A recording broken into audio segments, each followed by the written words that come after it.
Okay. Alright. Let's pop up the chat monitor here. Alright. Alright. Here's 1 second here. Is like it. Yeah, that's good. Okay. Alright. Sorry, it was. Yeah. There we go. Okay. Alright. I'm good to go now. So. Just gonna mute that. Alright. So, this is a stream I have not done a lot of prep for. Actually, okay, I did some prep. I did a decent bit of prep. I made that whole spoilerometer over there. But as far as everything else goes, this is kind of a little bit slapped together. So there's no chat on screen. I could potentially put it there, but it's going to be like over stuff, and I don't want it to look bad. It'd be hard to read. But yeah, I have this spoilerometer. I'm hoping that it is visible as visible as possible to as many people as possible. I just want it to be like legible on any device, no matter how you have it oriented, so that if you are popping in or if you're seeing it play a little bit of the stream in YouTube, you know where we're at as far as spoilers go. So it's kind of awkward to set up, so hopefully this works well enough. I just have this image opened in GIMP, and I have a bunch of different sensors on it, and I'll have to manually update the spoilerometer as we go. But right now, I am only showing things that have been officially revealed, things that have been in a trailer intentionally, and things that have been posted onto their website. There are some Pokemon that we're going to be discussing here that were shown in the one English version of a trailer that weren't in the Japanese version. Those are currently blacked out.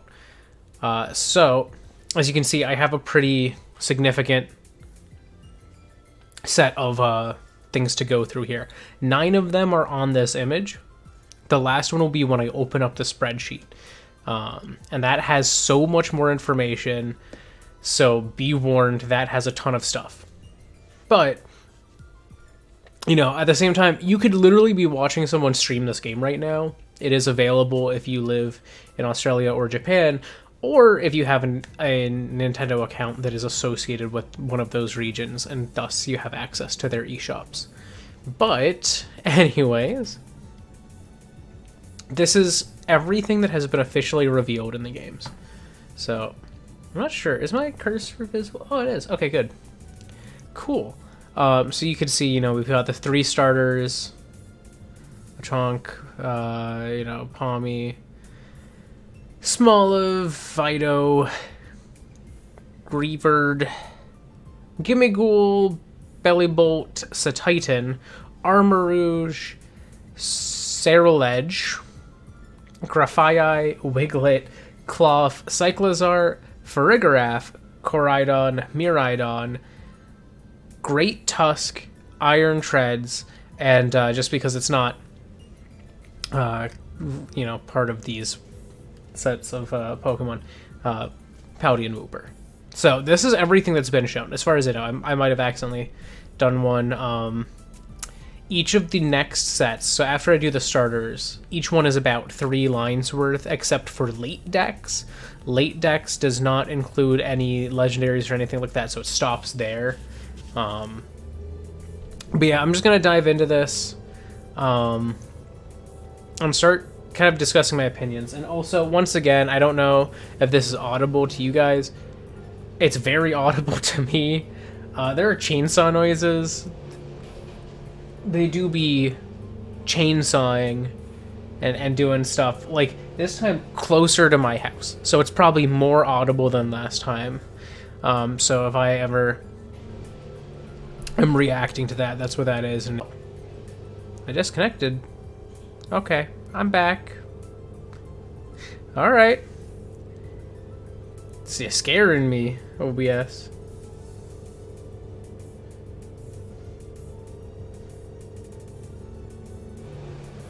Alright. Anyways. Oh my god, they're so loud.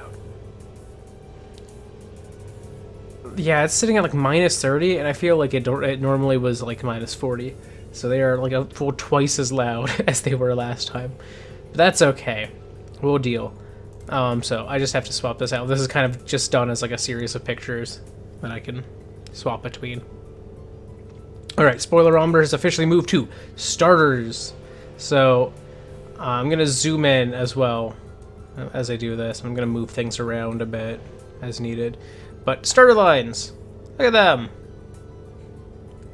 Alright, I'm going to zoom in. This is like the worst quality picture, but I'm sorry, this is what I had to work with. These are mostly cropped out of the Pokédex images that they have for them, so that's why some of these are like, you know, with like text over them and lines and stuff. That's why. So, Sprigatito evolves into Florigato, which is pretty alright. I don't mind it. I like the yo-yo thing. I don't know, it's a middle stage. It's nothing too crazy, but I wasn't huge on Sprigatito in the first place, so that going to Florigato, it's pretty alright. Also, hey Lynn.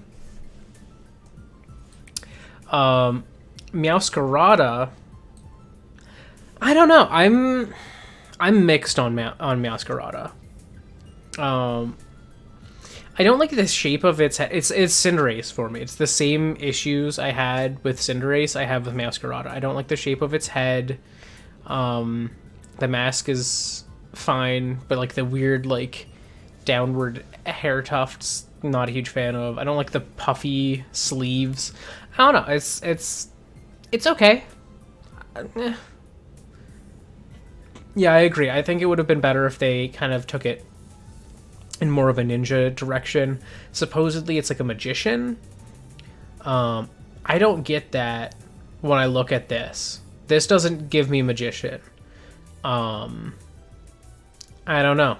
It looks like a jester or a clown, and I don't get how that comes from a yo-yo. That's like also like a ninja yo-yo cat, and then it becomes this. I don't know. I'm not huge on that. I think this line's all right, but I don't know. It's a little shaky. Fuecoco, though, he becomes Crocolore with his nest egg hat that just looks like a sombrero. I'm honestly not a huge fan of this. I'm usually a fan of like a doofier middle stage. I liked Fuecoco's doofiness more. I think Crocolore, at least in this image, doesn't look great. But, you know, once again, that could change as I see it in motion, as I see it, you know, not JPEG'd to hell and back. But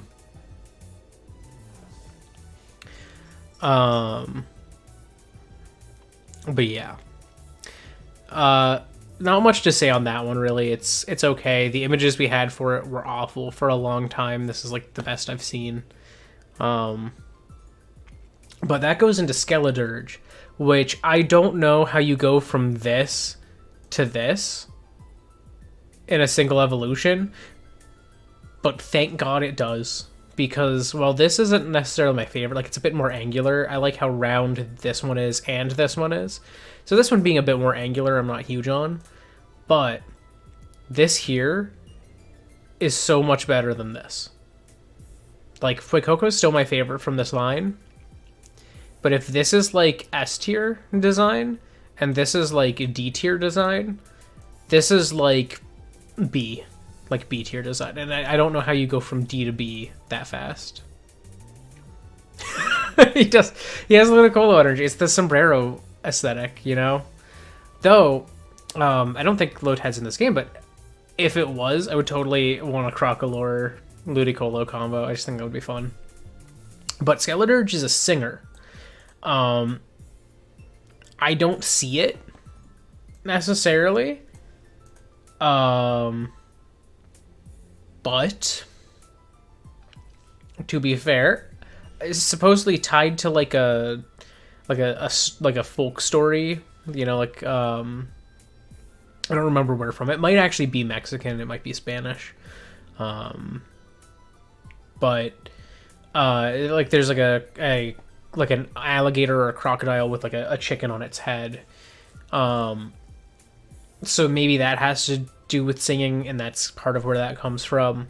But all I know is it supposedly sounds like a foghorn. It just enters the fight like, and I'm like, okay, that's great. That's fine with me. Yeah, I don't know. I think it's cool to see it get like a lot of like sound-based stuff. I don't know. I think it's fun. A lot of people don't play with the sound side of crocodilians, but crocodilians are very loud. The males especially will do this rumbling thing to find a mate, where they'll like get into the water like halfway, and then they'll just start rumbling. Like they just start vibrating. The water around them like starts like going crazy, and it's just this super low, deep rumble. So I think kind of touching on that like vocal side of crocodilians is cool. I don't know. I like that. So this one, pretty happy with it. All right, this is a line I've been iffy on. So this is Quaxley, Quaxwell, and Quackwaval. Quaxley I was not a huge fan of at the start. Quaxwell, it still kind of sucks. Look at that thing. Bro's got a 5-head pompadour deal going on. But where it gets interesting, because I mean, I don't know, this is kind of like this feels Combuskin-y to me, or like a little bit like Prinplup. It's one of those middle stages where it's like, I don't know, it's very awkward and not what I like to see. But Quackwaval is Water Blaziken. That thing is Water Blaziken, and it's very gay. It's gay Blaziken. It's Gaziken. That thing will throw it back like nobody's business. It is a peacock crossed with like a duck, I guess. It's absolutely broken with some of its stuff. I'm not gonna get too into the details on that yet, but it's very fun. I like that a lot. Honestly, one of my favorites of these starters. I think I'm not huge on humanoid starters most of the time. I don't know why, but I love it. There's something about it that like is just very good. Like this, like Quaxley was maybe like B tier. Quaxwell's like low C. Quackwaval, A tier, easy. Thing's awesome. And yeah, you'll see from its animations, it is a very flamboyant Pokemon, and I love that. I think it's very fun. And I'm gonna say now, if nobody tells me to pick a different starter, as in Sprigatito, I will be going Quaxley. I don't know what that truck's doing, but it's now outside my house a little bit, doing stuff, so it's probably quite loud. Oh my god, yeah, you can see it. It is so loud. They put it right outside my door, pretty much. It's at the top of the hill above my stairs, so it is a mess of audio. I apologize. But I think they're wood chipping the trees they've been cutting down now. Wow. Minus 15. They're almost as loud as I am. Wow. I'm literally only twice as loud as they are. Wow, look at them go. Anyways, aside from the loud noises coming from outside of the stream, yeah, I fully intend to go Quaxley for my Nuzlocke. I really like its design as Quackwaval, so that's definitely one I want to go with.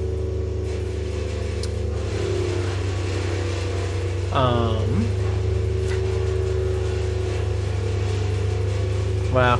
What a great day for them to be doing this, am I right? Hello.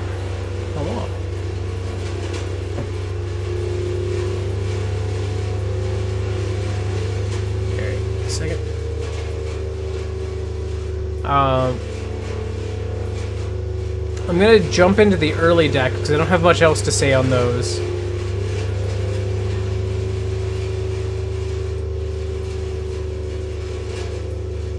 No, this is so because that one fell, I think they're kind of concerned and want to get rid of the other larger trees from that hillside.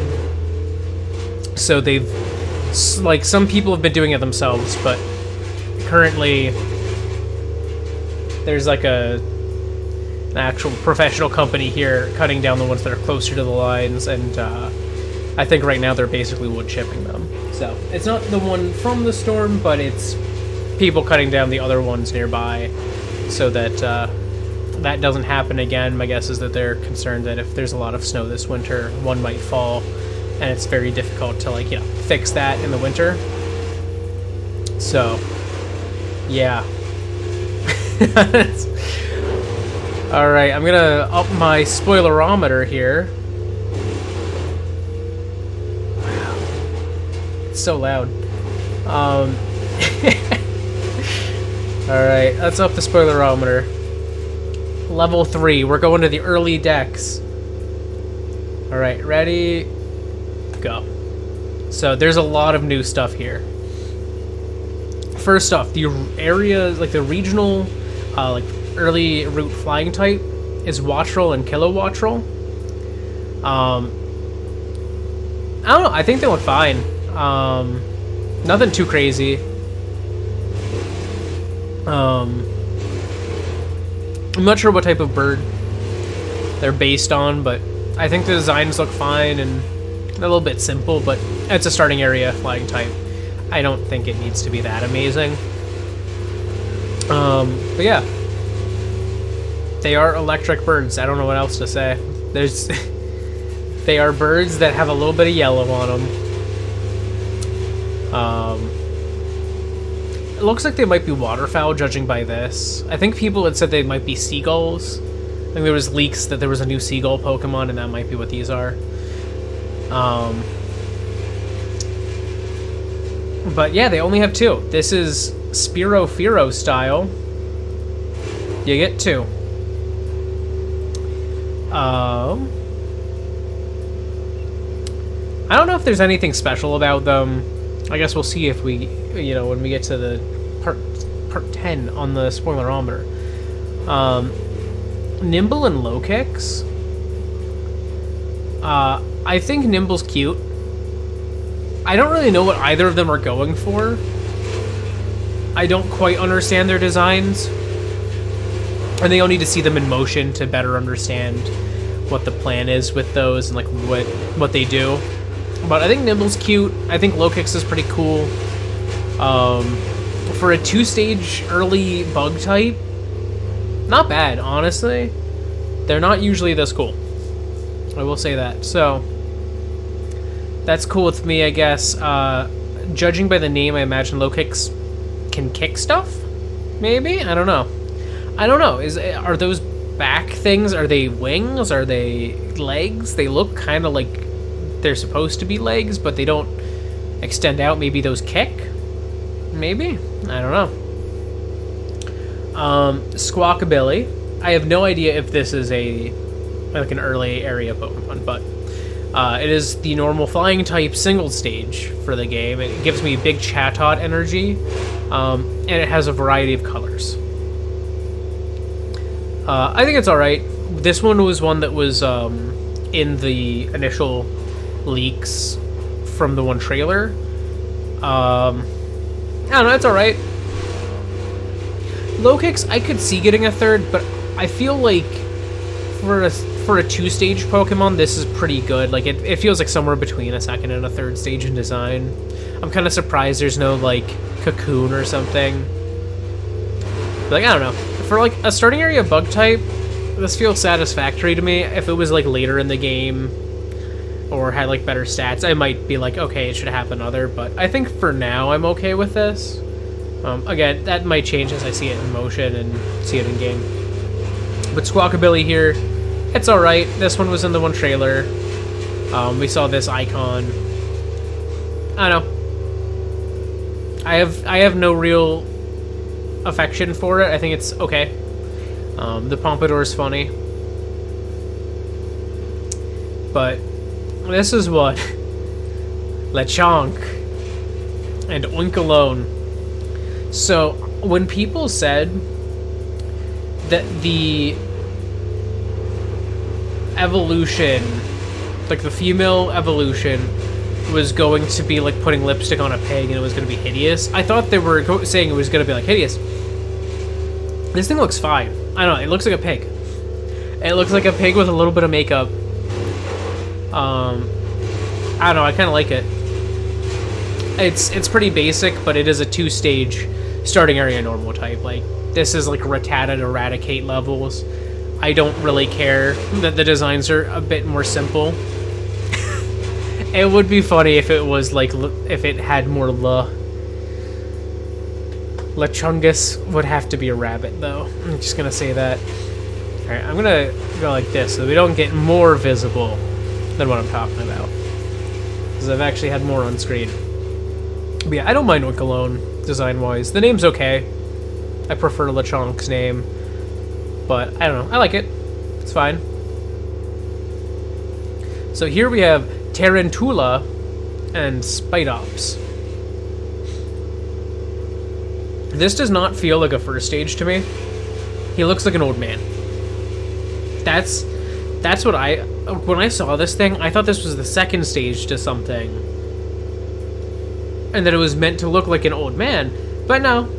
No, it just looks like that. I don't know, he has old man energy. And then he evolves into Spidops and he doesn't have old man energy anymore, and I'm confused. Where'd it go? What happened to his old man energy? Not a huge fan of that one. I like Tarantula. Tarantula, probably, because it's like round. Spidops, eh. I also don't quite understand where the name's coming from. So, this, not my favorite. This, pretty big fan right now. Yeah. So that's that line of them.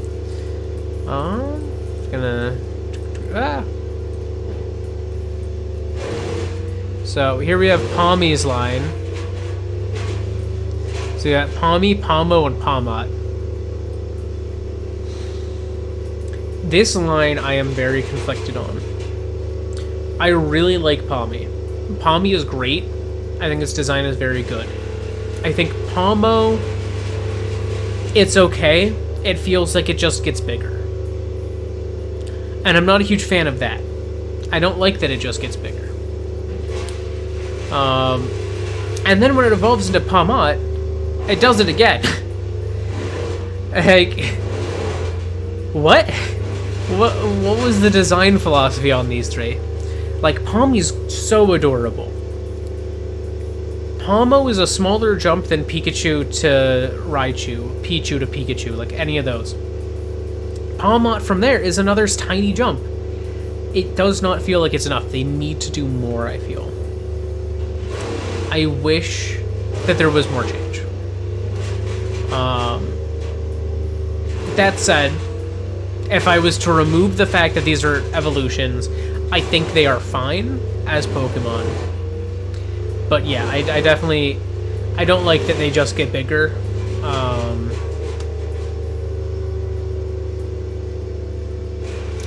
It is what it is, though. That said, I do like that they took a Pikachu clone and evolved it. I really like that idea. And also, a fun factor about its design, the shiny looks a lot like the Fakemon shiny for the for our Pikachu clone that we did that was a kangaroo. They're still going down there. But yeah, we did like a kangaroo. And that kangaroo, it's shiny. Or actually, no, it wasn't the same as the shiny. It was the same as the original, where it's like redder colors, like red, orange, like these very warm tones. and I really like that. So I will say I like the shiny.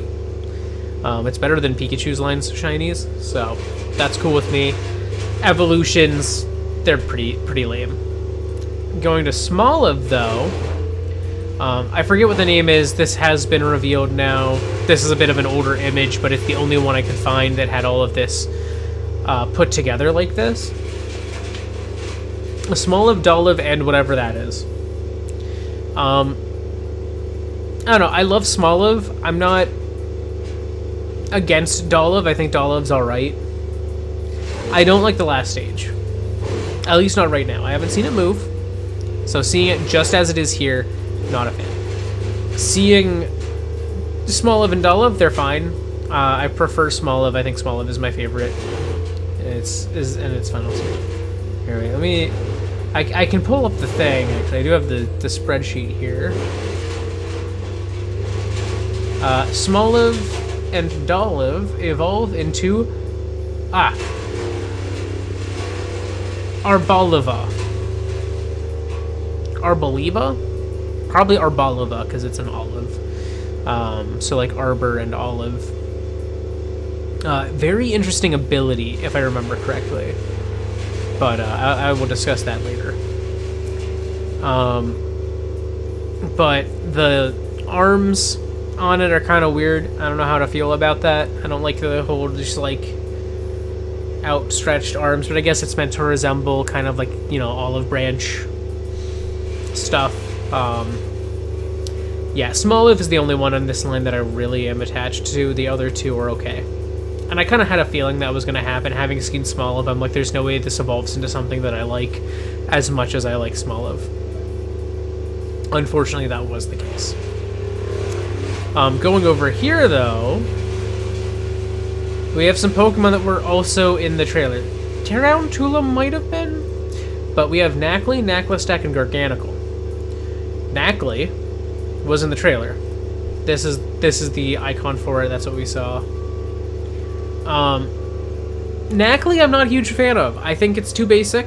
But once it evolves, I'm cool with it. Oh, the truck's leaving. It's gonna be quieter now. But yeah, Knackley to Knacklestack is a huge jump. That is a huge improvement. Knacklestack to Garganacl, another pretty big jump. I want to see it in motion before I have like a true opinion on it, but I love their names. I love that they reference NaCl, like, table salt. I think that's very fun. The pixel artish eyes, that it gives off Minecraft vibes, very fun. I don't know. I like it. It fits because salt is literally a cube crystal. So it fits for the theme. And yeah, they look like Minecraft spawns. And I gotta say, I kind of like that for this. I don't know. Big fan. Big fan. Pretty interesting ability, I think. Maybe move. I can't remember. Once again, I'll get on that later. But this line, I'm pretty happy with, except for Knackley. Knackley's okay. This is pretty good. This could be very good, but right now is just pretty good. Jumping on down. So here we are. Fido and Dashbin. I guess I'll fit more of the dogs in because they do fit. So Fido, I was never a huge fan of. Design-wise, it was kind of cute, but Dashbun, I love this. This is awesome. I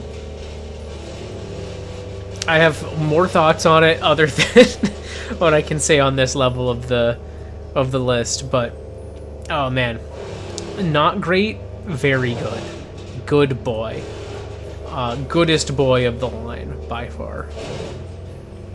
Jumping over here, this is dog number 3 of the ones that were revealed because Greebird was already shown. Mastiff and Mabostiff. Weird name. Alright name. Weird name. These two, they're okay. I don't mind their designs. They're kind of weird looking. But, like, I don't know. they're pretty solid. Like, I'd say, like, maybe mid to high C tier before having seen any animations, hearing any cries, seeing any really detailed information on them. They're alright. Now, Greavard and Houndstone, though. Woo! I love this. I love this a lot.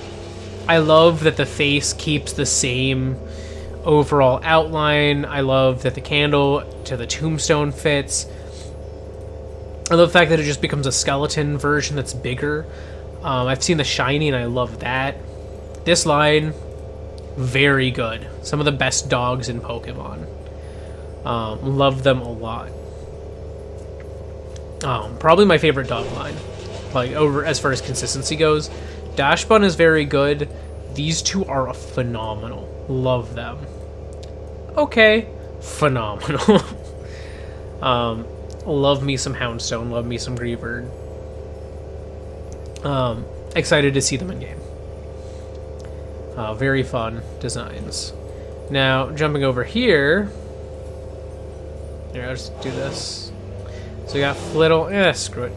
You can see Finizen. I don't care. So we got Flittle and Espartha. Very interesting line. I don't know what to think of the degree of evolution here. It's very intense. Like, I've seen how small Flittle is in game. Flittle is tiny. Espartha seems pretty big. It seems kind of like an ostrichy thing. I'm not sure what the name reference is. But Flittle, I really like. Espartha's pretty intense. I don't know that I like it. I want to see more. I want to see what it's like before I really come to a judgment on it. Interesting typing. Flittle, I like it. It's cute. It's small. It's kind of funny looking. That's alright with me. Finizen, though. Finizen is awesome. I love it. I've always wanted a dolphin Pokemon. For a long time, I've wanted a dolphin Pokemon. And I think this design's pretty good. I like it. It's cute. It's fun. And I'm about to show you on the next set its evolution, which is great. So I'm gonna get a go, and I'm gonna lower it to middle dex. We're going down a notch. So here we are, number 4, middle dex. All right, here it comes. All right. So this one, we now have the name. It's Palafin. I love this. So this is not what it looks like when it evolves. It looks exactly like this, but with a little heart on its chest. And I think that's very funny. It's a very underwhelming evolution, but then it evolves, or it doesn't evolve. It changes forms to this, like, superhero mode. It is literally All Might. It is an All Might Pokemon, but a dolphin. I love that. That is very fun to me. I'll talk more on how that happens. It's very interesting, but very cool line. Big fan. Gimme Ghoul is awesome. That was already revealed. But what it evolves into, I'm iffy on, honestly. When you give it enough coins, 1,000, it evolves into Golden Go. I'm not sure if that name comes from, like, Wendigo a little bit, but basically it's got a lot of gold on it. He has a surfboard. He's like the Silver Surfer, but made of gold, and he has, like, weird little hair coin stacks. I don't know. He looks really weird to me. But I don't know. It's fine. This is another Pokemon I would like to see in motion before I really judge it. I've only seen stills. As it stands, not a huge fan. But we'll see. We'll see how I feel when I actually see it, use it, and all that. But I like Gimme Ghoul a lot. Gimme Ghoul's awesome. I like this little Reddit boy. Don't give him Reddit Gold. Don't give him Reddit Gold. Right now, this is meh. Awesome and meh. That's how that one goes. Over here, though, Here I'm just going to show both of these lines. We have the Steel Poison type. This is brand new. I love them. Varoom and Revaroom. Or is it Revavroom? It says Revavroom here. I feel like I saw Revaroom. I'm going to check the list. It is Revavroom. I'm just bad at reading. Okay. So obviously Revavroom we've seen as the car that is in that like Team Star trailer. You know, Mella's car, I believe that was her name. With like a little Vroom sticking out the sides. Revavroom is what it actually looks like to us when we have it, and it looks like this. You can see we don't get the cool gigantic fire car, but we do get a car. Cool concept. The designs are interesting, a little bit abstract. In how they look alive, but at the same time they look very engine-y, and I think that's very good. Thematically pretty cool. I like that. Not much more to say on it, though, honestly. They're pretty straightforward, I guess. But over here, we've got some ones that I really like. We have Tadbulb, the pre-evolution to Bellybolt. I love his little tiny face. I love that it indicates that, yeah, that is his face, because it's right here and right here. And you can see the two little dots on top to still symbolize those eyes. I like this a lot, honestly. I like this more than Bellybolt. I'm a sucker for a light bulb Pokemon, what can I say? Very good. Over here, though, we have Citadel, the pre-evolution to Cetitan. Huge. I love this with all my heart. It's kind of interesting. His head kind of flips a bit. As you can see, he has like this big gap between his eyes that's like hollow out. But on Cetitan, that part juts down, and the parts that jut up are where his eyes are now. So it's kind of interesting, design-wise. It's a little bit different, but I like it a lot. It's huge. It looks adorable, but it is huge. Like the baby is big, and it evolves to get bigger, and I love that. I don't know. This is a huge win for me, design-wise. I love them both. They are very good. Citadel is adorable. But moving on, we've got an interesting line here. We've got Tinkatink, Tinkatuff, and Tinkaton. They are awesome. I love them.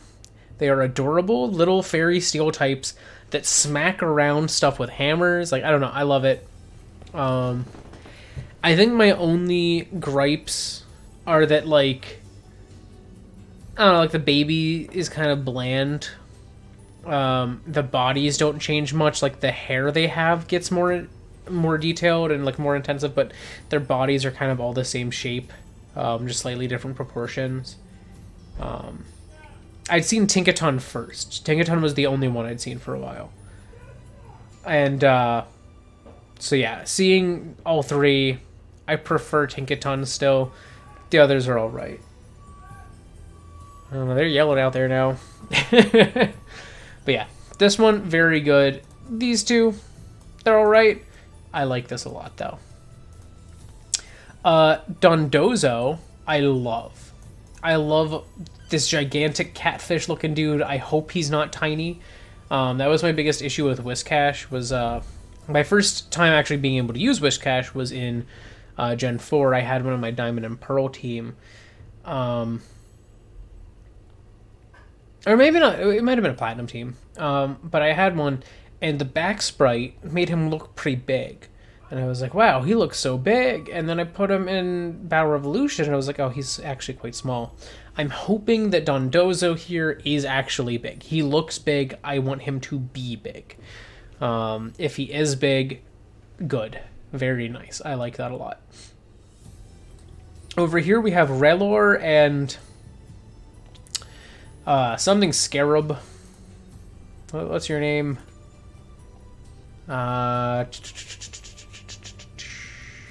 Somewhere in here. I scrolled too low, I believe.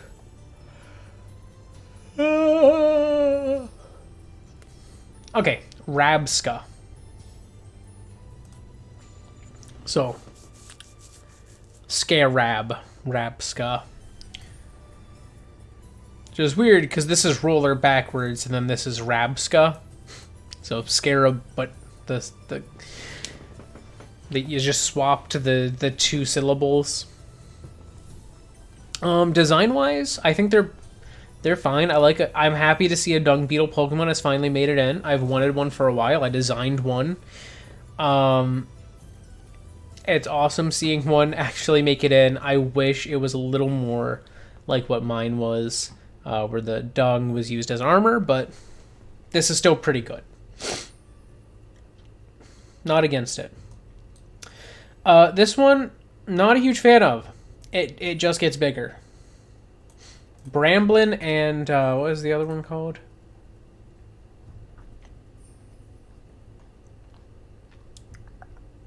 Don't mind me as I hunt it down. Okay, Bramblin and Bramblegast. I'm not a huge fan of them. They are very similar. Bramblin, I want to see it in motion, but Bramblegast, I can see that there's kind of like a face, like these look like eyes. This kind of looks like a nose. And this is like a big smile in the white space. I see nothing on this one. I don't see anything. I guess maybe these are eyes. Not a huge fan. I might like it more as I use it, as I get to see it more. But as it stands, it just gets bigger. This one is the better of the two.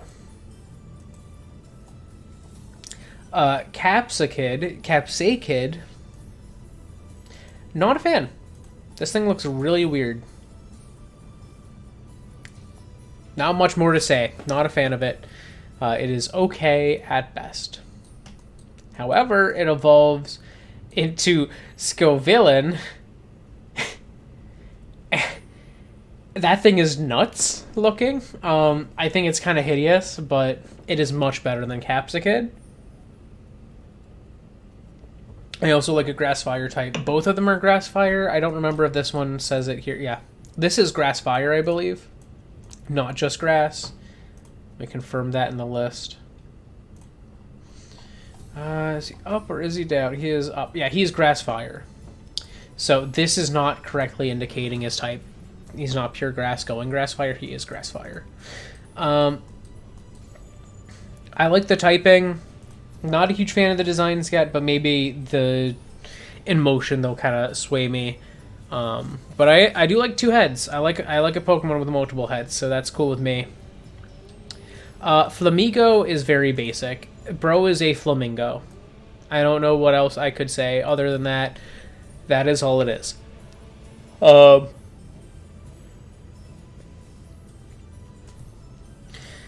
You gotta sell me on this one, guys. Gotta say. Because right now, I'm iffy. Not a fan. It's a bit too basic for me. Oops. Launched down a bit. Glimmet here evolves into... Don't mind me as I look for the name again. Glimora. They're both poison rock types. Glimmet's okay. I like Glimora a lot. I think design-wise it's very cool looking. But I'm definitely going to have to actually see them in motion to see how I really feel. But I don't know. I like this one a lot. This one's okay. Yeah, that's really it for now on those. Here's another one from the trailer. Charcadet. That is the pre-evolution of Armarouge and Ceruledge. Bro's got a big head. And it's like you just took Armarouge's head and stuck it onto a small body. I don't know. I don't like that it doesn't have anything that indicates Ceruledge comes from it. I feel like this suffers from the same issue that, like, evolving Cosmog into an eventual Solgaleo had, where I saw Cosmog and I'm like, that looks like Lunala. And then I saw the second stage and I thought that was the Cosmog of Pokemon Sun. In the leaks, when that showed up, I saw Cosmoem and I was like, that looks like it's a Solgaleo. So maybe Cosmoem becomes Solgaleo, Cosmog becomes Lunala, and they're version exclusive baby legendaries. No. And Charcadet gives me the same vibes. It feels like it evolves into Armarouge. Seeing it evolve into Ceruledge, other than looking similar, is kind of weird. I think it would be made better if it had a different form based on which game you had. Or, you know, considering that you don't necessarily have to evolve it that way. But, like, even if it was just like, oh, you have Charcadet, and it has some details that feel more like Ceruledge. But I feel like Ceruledge and Armarouge look very similar, except for the blades. But I don't know, even if it was like the legs on Charcadet were more like Ceruledge, or the arms were a little more like them, but without the swords. I don't know. As it stands, I feel like it is not anywhere far enough to convince me that it evolves into both of these and not just Armarouge. And here we have Tandemaus and Mousehold. They are awesome. I love these. These are great. They're very simple. We saw these in the one trailer on the map once again. I like them a lot. I think it's goofy. They have some details I can't discuss now that make them sound very interesting, but I like them. I don't know, they're very cute and simple. Works for me, especially for a Pokemon that you get 4 of. You know, there's 4 here when it evolves. So, I like that. Supposedly there's 2 forms of it, and one is pretty rare, but I could be wrong on that. Okay, jumping down another level. Let me select a Spoilerometer level 5. We're going into the late Pokedex.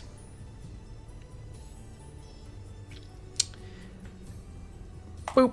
Here we are. We got Strudel. The first stage in Grafaiai's line. I don't like it. I don't like it at all. 1, I think its design is weird. 2, why is a shrew evolving into what is clearly an lemur? It's like, it's not like shrews have big eyes, they just have big noses. Grafaiai doesn't have a big nose. I think Grafaiai should have been a single stage. Like, literally, Strudel is not a fan.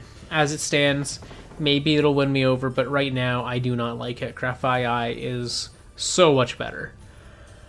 Yeah, I don't know.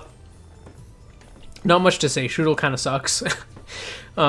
It might win me over, but odds are low. Let's just say that. Over here, though, we can see Wiglet does become Wugtrio.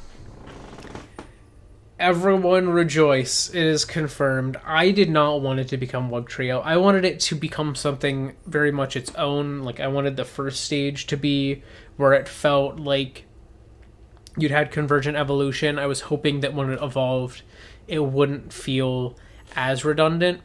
That said, I do like Wugtrio's design. I don't think it's bad. I just would definitely have preferred if Wiglet did not become Wugtrio. Maybe if there were like 2 instead of 3, I would have been okay with it. Or if it had all 3 on like arms or something, like almost Hydreigon style. I don't know. I feel like Wugtrio's okay. However, something I like a lot is this here Toedscool and Toedscruel. These are mushroom Pokemon that are convergent evolutions with Tentacool and Tentacruel, as the name suggests. I like that a lot. They just walk. They are walking versions of them. They are grass ground. I don't know. It's just fun to me. I like that. that's kind of goofy. Toadstool looks pretty cool. I want to see it in motion, in action. I'm sure its walk cycle's interesting. I hope it doesn't just jump. That it uses all of those legs to move around. But I like them a lot. They're pretty cool. Jumping over to here, we have a bunch of single stages. Earthworm, I love. I have wanted a worm Pokemon for a long time. I was not expecting it to be a pure steel type, but I love this regardless. I think it's very cool. I suggested, like, in the Fakemon game that I've worked on, we had we had an earthworm as a starter. It was covered in mud, and the mud hardened into cement, and then that was refined into like brick. And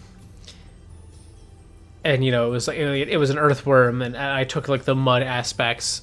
This going pure steel is interesting to me, and I really want to see it in game, because from what I've seen here, it's interesting to me, but I haven't seen enough to really like sell me on it fully. Bombardier is a stork that drops bombs. What? Hello? Very interesting. The design is okay. I don't know. There's not much more to say on it, though. It's just kind of a stork. It's a bit basic of a design. Veluza, though. Veluza's very cool looking. That thing is nuts. I don't know. I like that a lot. Veluza's sick. Definitely want to see that in game. Definitely want to see what it's like, but that's a very good single stage. Jumping over here, though, we also have Cloth and Tatsugiri. They are both single stages as well. Cloth, I kind of expected to be a single stage. At most, I was expecting maybe a pre-evolution. Seeing him be a single stage is realistic to me. And that's fine with me. Don't mind it.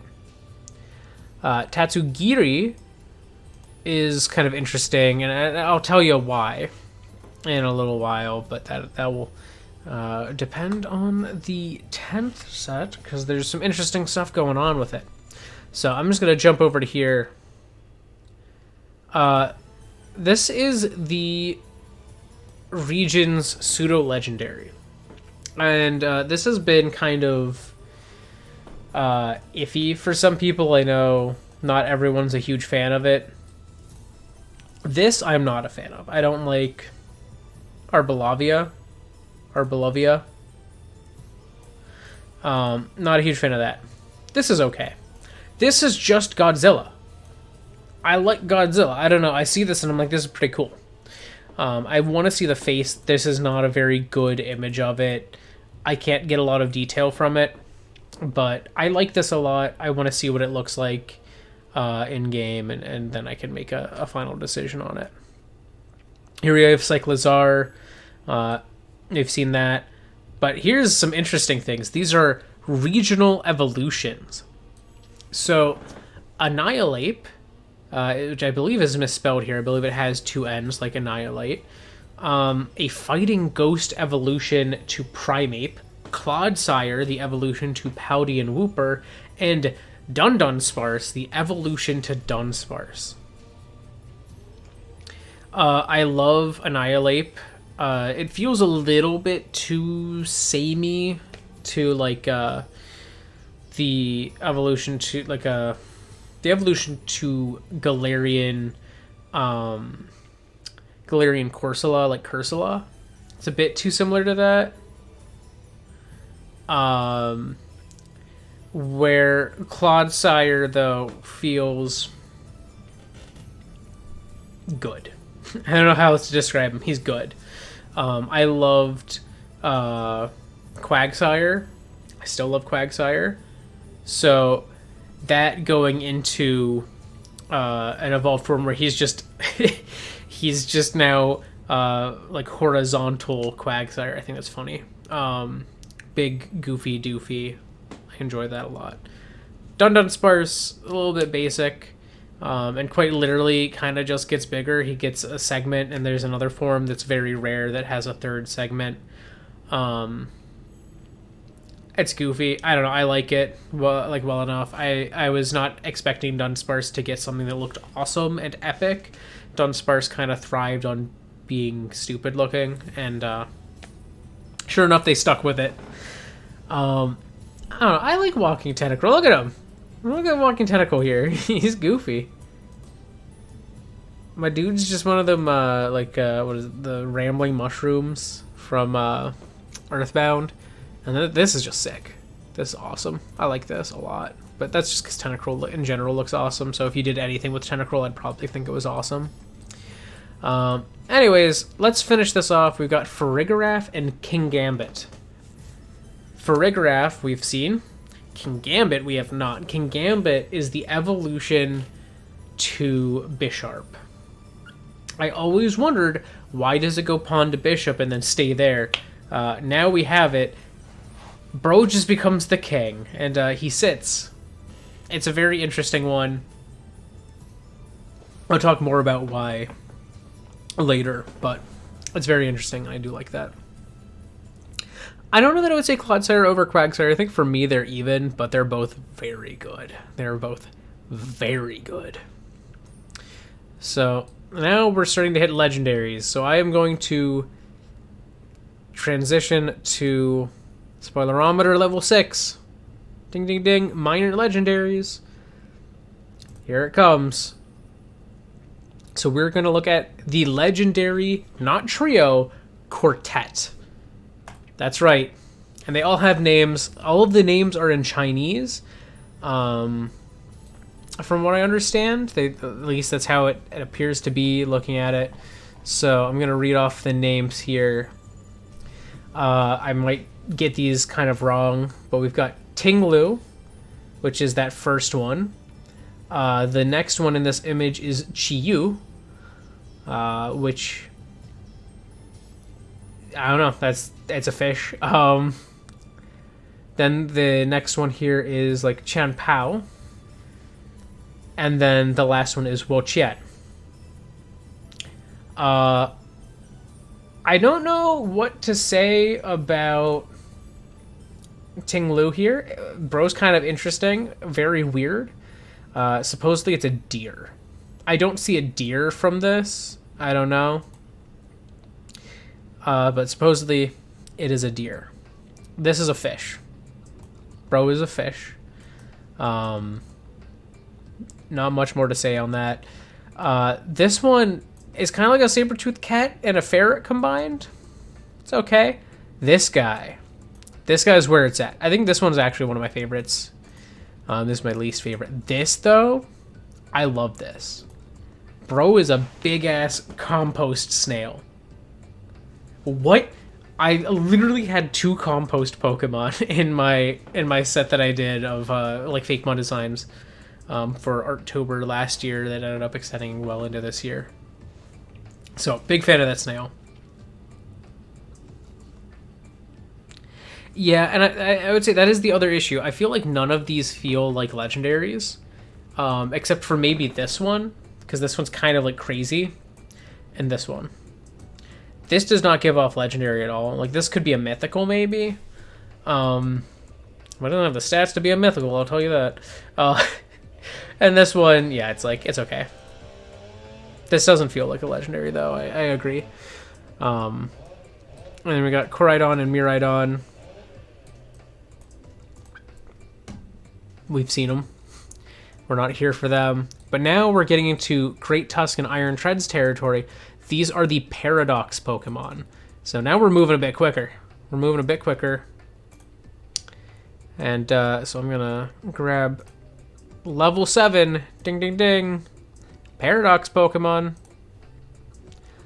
So, yeah, I will say I'm not a huge fan of this legendary lineup so far, but they have plenty of time to sway me with like DLC stuff that I assume is coming down the line. Yeah, that's what I was thinking was the case. Like the cauldron is just sitting on its head. Bro's weird, but I like it more than the others because it is kind of over designed, and that is kind of a thing I expect from a legendary. Whereas the others don't really have that vibe. This one, over designed, feels like a legendary. Over designed feels like a legendary. Under designed, don't feel like legendaries. Anyways, Paradox Mons. I'm gonna jump over to here. Wow, nothing happened because Great Tusk's already there. So, so I'm just gonna say all of these first ones are going to be the Scarlet versions, the Scarlet Paradoxes. So the first we've got is Slitherwing. As you can see, it is Volcarona. And bro's got legs. It's Volcarona with legs. The wings go up. Awesome design. I think that looks sick. We got Brute Bonnet. This one was leaked a while back. I also love this. Screamtail. The tail's weird. I don't know. It's goofy. I don't think the stats make sense for it because I will say all Paradox Pokemon do have the same stat total. So this being a standalone, having the stats that it does while looking like Jigglypuff is kind of weird. But I do like it a lot. I like all of those. Fluttermane does not feel different enough to me. This feels like it's just Misdreavus, but slightly longer, like fluttery things. Like this feels like it could have been like a Gigantamax form, and they're like, oh, this is mostly the head hair things that have gotten Gigantamax. But I also haven't seen much more than literally this, so it might look better in game, and that might change my opinion. Sandy Shocks is weird. Sandy Shocks is Magneton, obviously, but it's you know, a lot of iron shavings have been pulled to it. It walks on some of the magnets. I don't know. I feel like Sandy Shocks probably should have been. I would have preferred it if it was a futuristic one that got given to the Magneton line and something else was given the spot of Sandy Shocks for like a past Pokemon, but it is what it is. Screamtail, yeah, it's kind of mid for these ones. I don't think it's as bad as Fluttermane. I think Misdreavus is good already. So I think that makes Fluttermane look better in general, but I think Screamtail is the better Paradox Pokemon. You know, if I was just rating them as how improved are they from their original designs, I think Screamtail is much better than Fluttermane. We got Roaring Moon. Roaring Moon here is Salamence, and this thing looks so sick. It's basically Mega Salamence, first off. Love that. Thing is awesome. I don't know. Epic. Like, just this design is so sick. It's very good. It feels like it took some design notes from like Decidueye, but other than that, very cool. So now we're going into the bland names. Here we have the ones from the Violet book. We have Iron Treads, which we've seen. I think it looks pretty cool. Not as good as Great Tusk. Iron Moth. It's just Mecha Volcarona. Once again, it is not as cool as Slitherwing. But I think it's alright. You know, some of these I definitely want to see in motion before I give a final say, but I will say Violet's names are less good. They're all Iron Blank, Iron Blank, Iron Blank. And I wish it was other metals that got involved as well, but it is what it is. Iron Valiant is kind of like Gardevoir and it's kind of Gardevoir, Gallade combined. I think it's pretty cool, but I don't know. It could be better. It looks like it kind of has like lightsaber arms if you see this here, but I see them down here. So maybe it like attaches those and they don't just like spring up from the arms, but we'll see. That's one that would be determined better by seeing it in game. All right, but here's the rest of them. We've got Iron Hands for Hariyama. It's all right. I don't know. I don't care too much. Iron Bundle for Delibird. Same kind of deal. This one just feels like Delibird, though. It's just Mecha Delibird. Like, Iron Hands at least feels a bit different than Hariyama. Iron Bundle is literally Mecha Delibird. I don't know. It's okay. Iron Jugulus is, once again, literally Mecha Hydreigon. It's okay. Iron Bundle is cute. That's true. He is cute. Iron Jugulus, though, is Mecha Hydreigon. It's okay. Iron Thorns is Mecha Tyranitar, which I would be disappointed by if not for the fact that Tyranitar is generally Godzilla-like, and so it's just Mecha Godzilla, and I support that. That's the only one that I support, just going, it's this, but as a robot. Also, the fact that none of them are Steel-type is kind of interesting, considering they all have iron in the name, and they are all clearly, like, robotic. I kind of appreciate that. I think that's a cool decision to have these very obviously metallic Pokemon not be metal. And yes, I will look at the shinies as well. Those will be in the sheets at the end. So we have hit the last set here. Alongside Pouty and Wooper, there are other regional forms. But you might be surprised. So I'm gonna switch over here. We are on level 9. Here it is. It's all Tauros. So there's Paldean Tauros, and Paldean Tauros. I don't know what the difference is, if they have like a different name, but one is pure fighting, one is fighting fire, and one is fighting water. They're cool. They're just black Tauros with a little bit of an accent of a different color. Tauros is a cool design, so seeing more Tauros is also cool. I think my favorite of these three is just normal Pouty and Tauros. Maybe the fire one, I like its horns a little more than normal Pouty and Tauros. But I don't know, I like Tauros's design in general, so these were pretty safe. But yeah, that's it. Realistically, there's only 2 regional Pokemon, arguably 4, before you start looking at things that are like those like sort of, you know, the Paradox Pokemon and the like other ones that are up here. Where are they? Like like Toedscool, Toedscroll, Wiglet, and Wugtrio. But even then, there's not a lot, which is pretty interesting. I don't know. I actually think this gen is a lot stronger than last gen and a lot stronger than Sun and Moon. I think this is probably the strongest pool of Pokemon. I think you could argue that they're being a bit unoriginal with how many Pokemon, like all of these Paradox ones are literally, you know, you're taking an existing design and doing something different with it. But and then there's also a lot of Pokemon that just evolve from existing Pokemon. But I don't mind that. That was one of the things I loved about Sinnoh. And I don't think anyone argued that Sinnoh was unoriginal for doing that, so I think it's fair to say just evolving these Pokemon doesn't make it all that bad or like a bit lazy. But I feel like the Paradox Pokemon are the coolest version we've had of a regional form, so I think that alone saves them some. But yeah, honestly, I feel like for the most part, I'm pretty happy with this generation's Pokemon designs. There are some that feel very weird, though, and I will say that. And I think it's just a changing of the guard overall. You can tell that the design team for these Pokemon games is changing. You know, who is making these new Pokemon?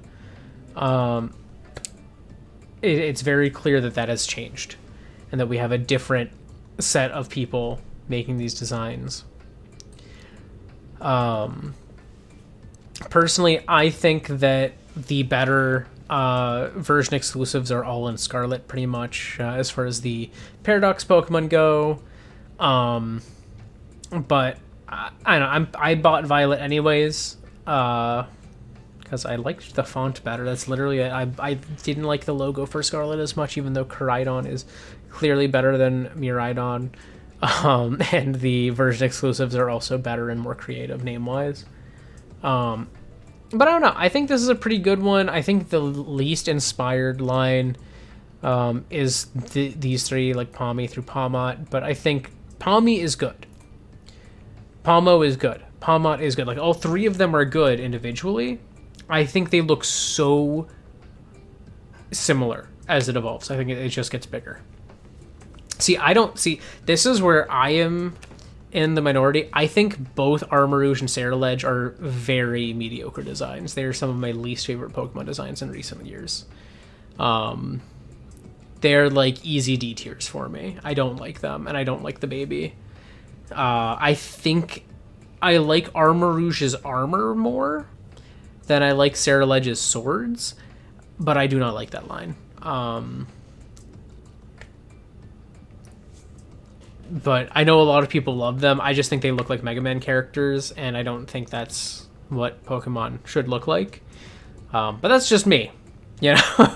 And they might grow on me as well. There's a lot of Pokemon that I've hated initially and that kind of grow on me as time goes on. So maybe they'll do that.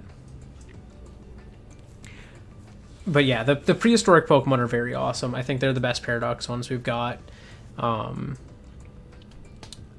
yeah, so that's all of the stuff here. That's this thing, except for one thing, and I do have a thing for it, and it's DLC content.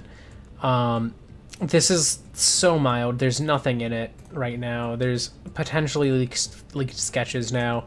All it says is that there's Paradox Suicune and Paradox Virizion, with Suicune being past and Virizion being future.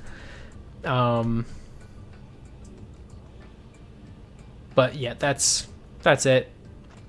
Some Paradox legendaries for the DLC. That said, there are some interesting things to note.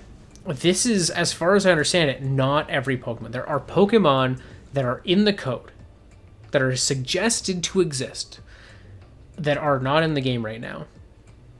So I'm thinking that when the DLC comes out, there will be some new Pokemon, just straight up new Pokemon, not even just new regional forms, but outright new Pokemon.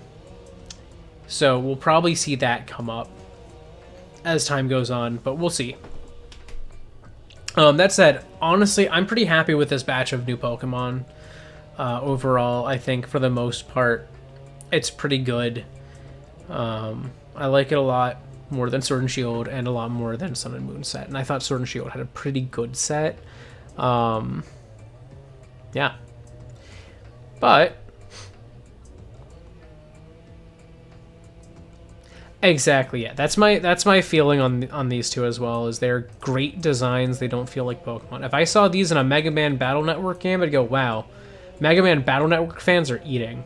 Seeing them as Pokemon is kind of weird. I don't know. That's just me. But I am going to jump ahead now to level 10. I just have to make sure that my source is on the right thing. So I'm just going to bump reference to the correct spot. Level 10. This is where we get everything. All the details lie in here.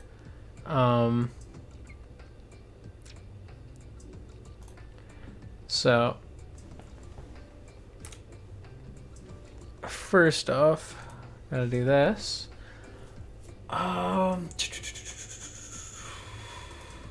Set to that. All right, where is it?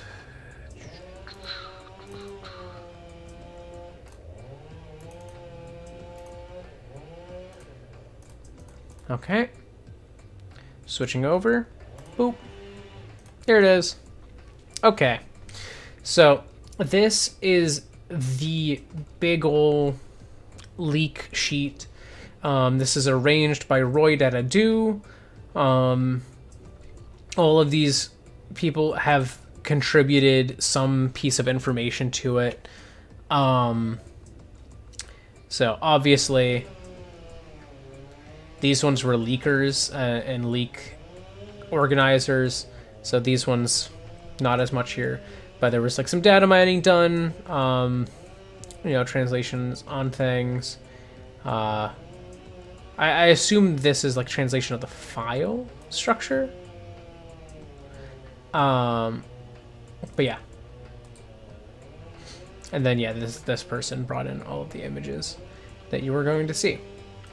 So obviously, this is the Pokemon. This shows us the little box art image / party image, as well as the abilities, stats, and all that. Quaquaval is broken. hidden ability Moxie, and its signature move is a base 80 water type flame charge on a Pokemon that has 120 base attack and okay base speed. If that thing gets 1 speed boost, it is busted. You know, that thing will come out like and just stomp you. So Quaquaval is good. It's a very good Pokemon. Skeledirge, I do love though. I think this is a great Pokemon as well. It's interesting. This is odd. The fact that it has slightly higher base stats. I don't know if this is incorrect or if this is something that gets adjusted in the patch. But supposedly these are the confirmed stats, so for whatever reason, it is literally slightly better. Protean's been nerfed, so this is less broken. A lot of people were still under the impression that Protean was going to be broken, but Protean now only works once per battle. So Meowscarada gets 1 type change, and it's the first move it gets to use ever, so it does not get stab on everything. It does not change types constantly. It has been nerfed. However, with Protean, you can have it change types on 1 turn.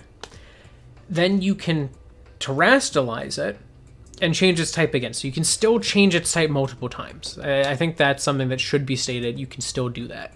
It is just a little more difficult. Skeledirge has beefy special attack, though. 110. I love that. Quaquaval is a mixed attacker. Or sorry, that's not a mixed attacker. I was reading HP as attack. It is a physical attacker. And Meowscarada is a physical attacker as well. So Skeledirge is the only one that is a special attacker, and it isn't. There's no mixed attacker here. But Skeledirge is also the least sweepy and is the most bulky. Yeah, Oink alone I think is cool. It has different stats for the male and the female. The male is a little bit stronger offense-wise, and has Lingering Aroma, which is just Mummy, from what I understand, which is cool. Cool with me. With Oink alone female, it's a little bulkier, except for its defense. Its defense is actually a little lower. But its attack goes into boosting its special defense. So it's a little less bulky, a little more bulky. It's kind of a mixed bag. The changes are pretty minor, though, so I don't think it'll matter too much if you get one versus the other, but still. Dudunsparce, or sorry. Oh, it is Dudunsparce, not Dundonsparce. That list was incorrect. It is Dudunsparce, potentially, unless this is also wrong. This could be wrong, too. So these names might not be quite accurate, but it gets fatter, it gets stronger. All of its stats go up. Every stat goes up a little bit.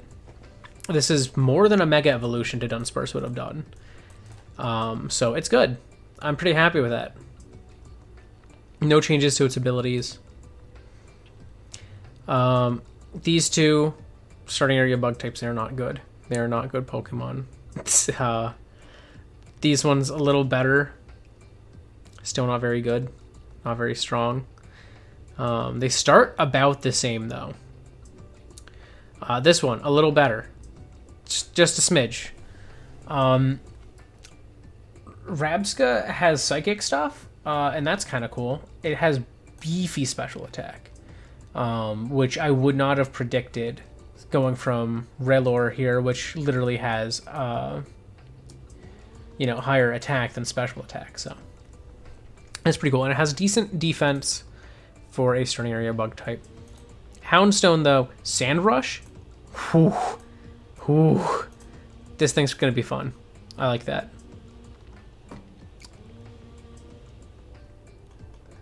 Flittle and Espartha. I don't remember what Opportunist does, but they're Frisk Pokemon, which is nice. They can have Speed Boost. Very nice. They're special attackers. And the HP goes up a lot when it becomes Espartha. Espathra? Oh, we'll see. These names are inconsistent. Alright. Looking at Farigiraf, HP goes up a ton. That's most of its bonus stats, and then other than that, it's like a little bit to everything but speed, which goes down. Speed goes down when it evolves.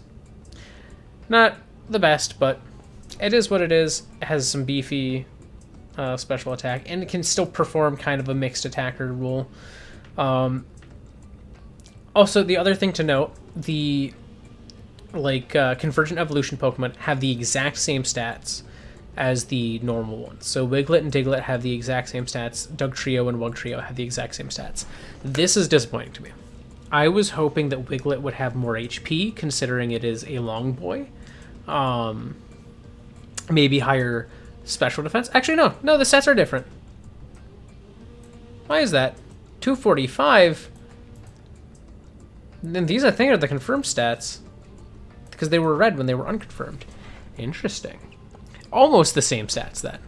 Wiglet is worse until it evolves, and then it has the same stats. But Wugtrio and Wiglet don't strike me as fast. I was hoping some of their speed would go into their HP. But that is not the case. So, interesting. Not sure how to feel about that. Sandvale is neat, though. Dondozo, fat. Slow and fat. I love it. Veluza, strong attack, which for a psychic type is not super common. I do like that. It's slower than it looks. I will say that. Here's Finizen, beefy attack stat. In All Might form. I love that. To change forms, you have to switch out and then switch back in. Awesome idea. So, and it gets Flip Turn, which when I saw Flip Turn announced, I was like, that's a dolphin move. Why don't they have that on a dolphin Pokemon? Well, now they have a dolphin Pokemon, and it's the signature move for it, pretty much. It is built into its kit. So that's really cool. Arbalava, Seed Sower, I believe, triggers it to cause grassy terrain under certain conditions. As you can tell, special attacker, special defense, so it's kind of bulky, but also has pretty high special attack. But it is very slow. They all get Harvest as a hidden ability. Scovillain is a mixed attacker with okay speed. I think that kind of hurts it, though. Also, it says it evolves with a Firestone. So, and Capsicum doesn't look like a fire type, so maybe this is pure grass and not grass fire, and they got it wrong, but we'll see. Inconsistent data will be figured out in the end. But yeah, Chlorophyll on these things sounds amazing, because their speed is not great. They need that speed. So doubling their speed in Sunlight, and also therein doubling their output with fire moves, giving them instant access to, like, Solar Beam or Solar Blade. Awesome. These ones, I think, are going to be necessary, are going to be Sunny Day Team necessary. I think Moody is not going to be used as its hidden ability. Maybe on some, like, goofy strats, but not generally. Belly Bolt, obviously fat, obviously special attacker. I don't know what else you expected. It's exactly what it looked like it would be. Tadbulb sucks. Tadbulb sucks. Vroom and Revavroom, less bulky than I expected on Revavroom. Physical attack makes sense, though. It is a car. It is going to run you over. That is it. Filter, I think, is a better ability for it. Overcoat only protects it from Spore, Rage Powder, Stun Spore, and Sleep Powder, I think. Like those types of moves. Because there is no hail, and it is immune to Sandstorm. That kind of sucks. Earthworm, it is bulky. Physically bulky, physical attacker. It has Earth Eater. Earth Eater is a new ability. I'm just going to jump up and I'm going to look at Earth Eater real quick because I want to make sure I get this right and why I love it. Earth Eater. If hit by a ground-type move, the Pokemon has its HP restored instead of taking damage. Yeah. So it has Water Absorb, but for ground moves as a pure Steel type. So its only weaknesses are, I believe, Fighting and Fire at that point. And I love that. Right, because it's Fighting Fire. Fighting and Fire. Unless I'm forgetting one. So that gives it an immunity that it definitely needs. I think it's going to be much better than Sandville. I don't want to see a Sandville one as much. Sandville's gimmicky for it, but Earth Eater is awesome. Tandemouse and Mousehold. The real benefit to these two is Technician. Hidden ability, Mousehold, is busted. And here's why. When you have a Tandemouse evolve into Mousehold, it has a signature move. The signature move is called Population Bomb. It is a multi-hit move that hits 1 to 10 times. On average, with Technician, the average hit is for base 250 damage. At that point. And it only goes up from there if you get lucky. If you gave that thing loaded dice so that it hits more often with those multi-hit moves, this thing is broken. Hands down, I think it's awesome. Its stats are not great, so it will remain gimmicky. It might be a PU menace. But I love it for that reason. I think that its other abilities are okay. I think Pickup will be useful in playthroughs, but that's about it. Its stats are mostly okay. Its speed is alright though. So Titan is fatter than I expected. I thought this thing would not have this high of HP. It is very bulky, and I love that. Sheer Force hidden ability is awesome. Slush Rush is very good for it.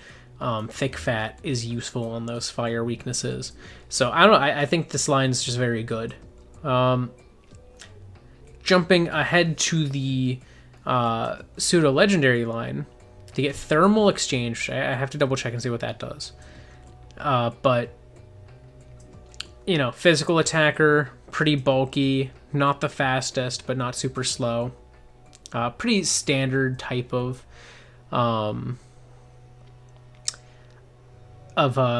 pseudo legendary. But let's take a look and see what Thermal Exchange does.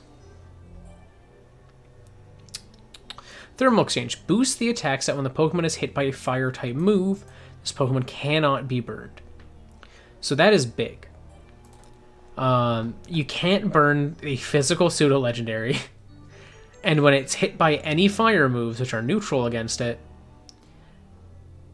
it gets was it an attack boost? So this thing just gets stronger. That's kind of busted. It's not fast, and I think that's going to be its big weakness, is it's not going to be fast enough for a lot of strats to use it well. I can't breathe today. But yeah, I don't know. I like this a lot.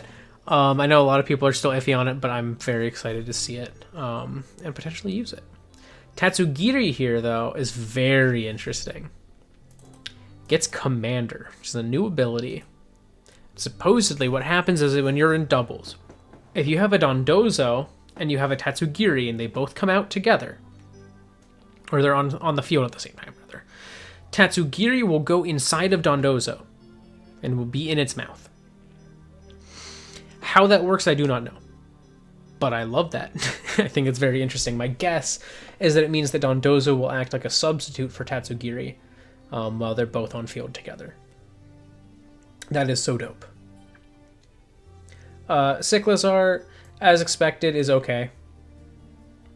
Kind of middling, nowhere near as good as the past and present forms, the Paradox Pokemon to its present-day Pokemon.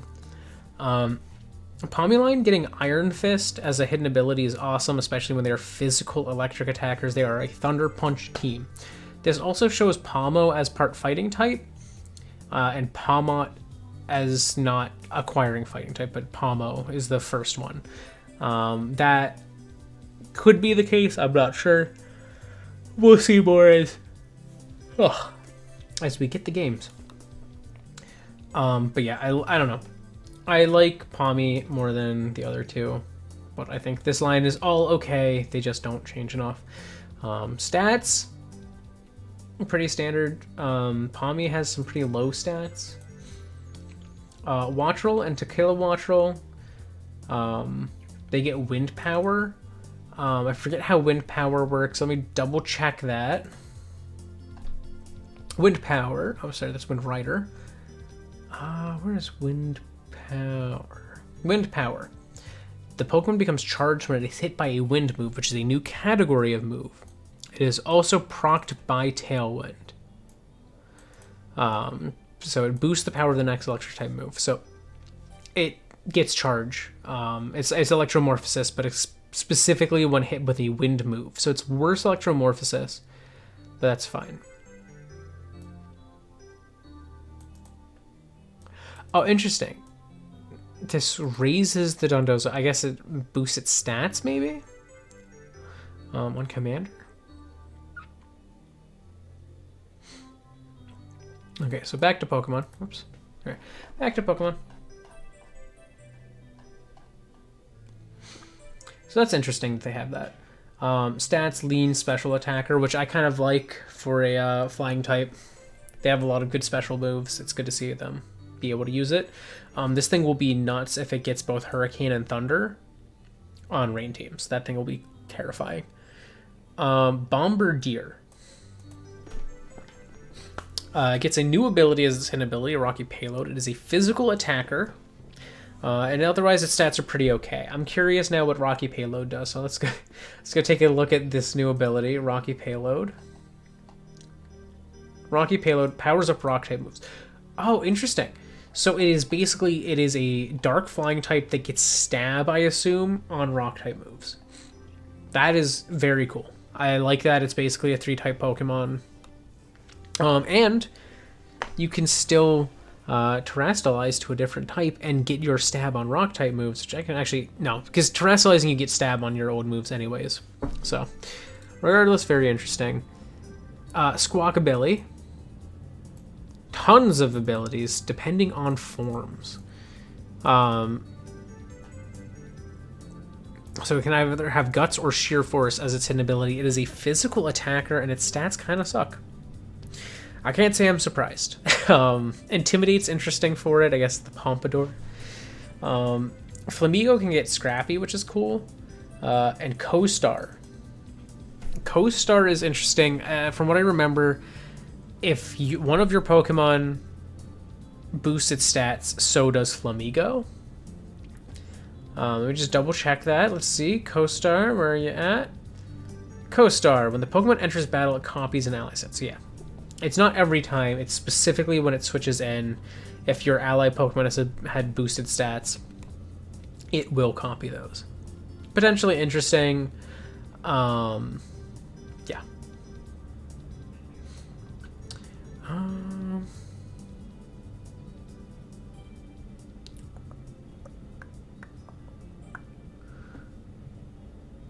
So switch back to Pokemon. Alright. Cloth.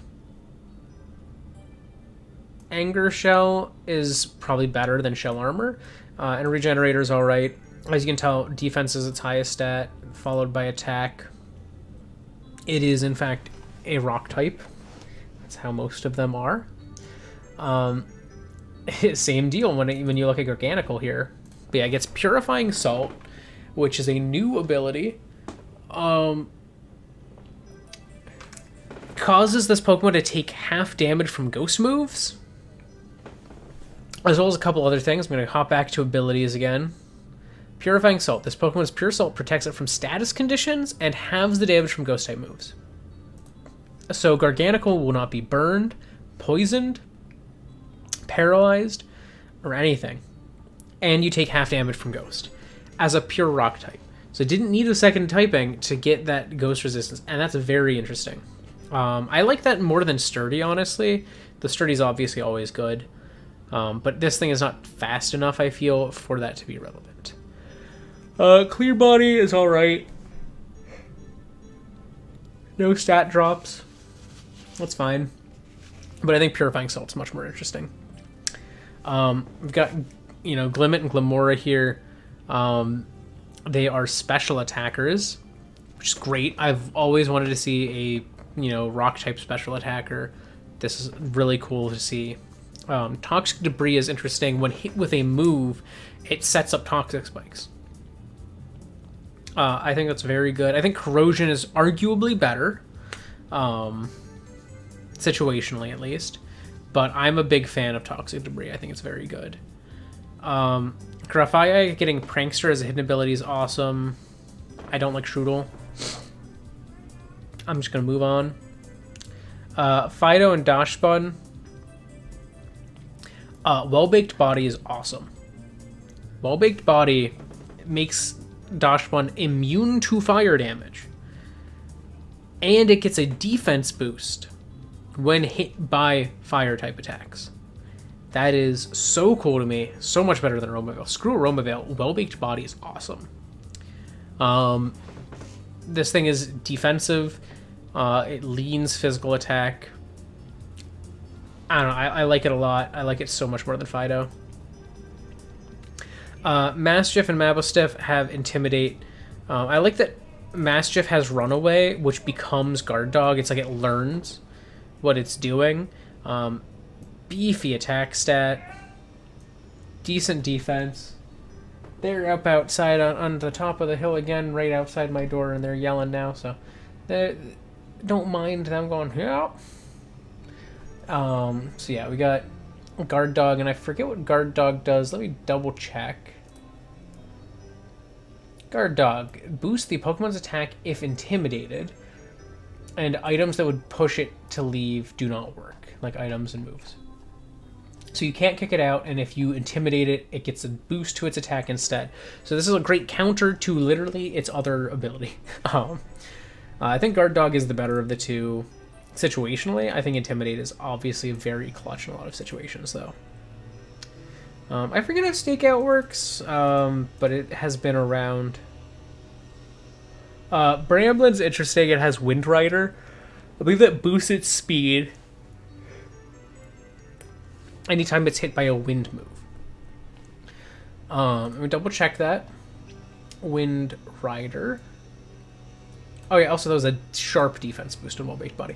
So boost the Pokemon's attack stat if Tailwind takes effect, or if the Pokemon is hit by a wind move. So, sorry, it is the attack stat that is boosted.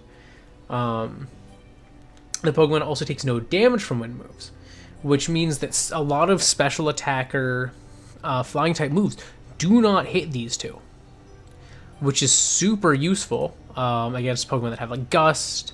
It's useful against things with, Fairy Wind. And it's a physical attacking line, which is very interesting. I like these Pokemon stat-wise, move-wise. I really need to be sold on them visually, though. As you can see, here's Gimmighoul stats. Obviously, Roaming Form is faster and has lower defenses. I don't know what anyone else would have expected. Golden Go has a new ability, Good as Gold. It has a lot of special attack. And okay stats otherwise. Let's take a look at Good as Gold, because I remember that is kind of broken. Good as Gold. Where are you? Good as Gold. A body of pure solid gold gives this Pokemon full immunity to other Pokemon's status moves. It also blocks Taunt, Encore, and Defog. So this thing is very good from that alone. Golden Go, not my favorite design, but my god, is a pretty decent Pokemon. And base 550 is not half bad. So they do reward you. Okay, it is 999 coins, not 1,000. I was incorrect. But that is a long, slow process. You have to find all of these Gimmighoul roaming forms to get that. And I imagine if you evolve Gimmighoul roaming form, you would get a Golden Go in response. Anyways, these, not all of them are in the game. Donphan is in the game, but this is just so you can compare their stats. Great Tusk feels like what is mostly a benefit to Donphan. It reduces its special attack, which is fine, but it reduces its special defense as well, which is less good. But other than that, it is just better, Donphan. Brute Bonnet, Amoonguss is not in the game, but Brute Bonnet is, it has lower HP, but as you can tell, it is a physical attacker with better defenses and better speed. So this thing, once again, just better. They also all have photosynthesis, which in sunlight boosts their stats by, boosts, something. Or no, actually, sorry. Wait, let me look here. Where is it?